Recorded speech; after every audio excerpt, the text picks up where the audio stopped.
किताब मुकद्दस में से यूसाया की किताब के 64वें बाब की तिलावत।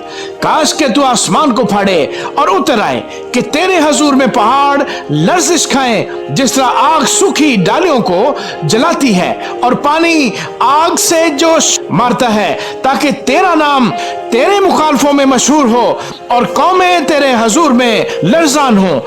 जिस वक्त तूने मुहीब काम किए जिनके हम मुंतजर न थे, तू उतर आया और पहाड़ तेरे हजूर कांप गए, क्योंकि इब्तिदाई से ना किसी ने सुना, ना किसी के कान तक पहुंचा और ना आंखों ने तेरे सिवा ऐसे खुदा को देखा जो अपने इंतजार करने वाले के लिए कुछ कर दिखाए।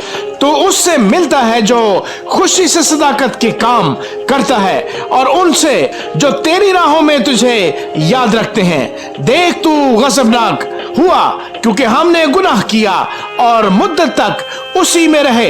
क्या हम निजात पाएंगे?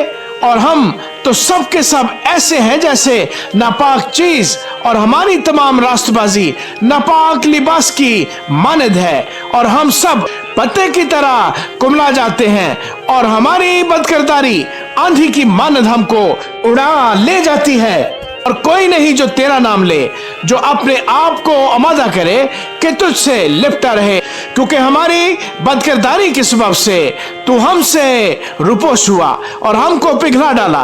तो भी ऐ खुदावंद, तू हमारा बाप है, हम मिट्टी हैं और तू हमारा कुम्हार है, और हम सब के सब तेरी दस्तकारी हैं। ऐ खुदावंद, गज़बनाक ना हो और बदकिरदारी को हमेशा तक याद ना रख। देख हम तेरी मिन्नत करते हैं, हम सब तेरे लोग हैं।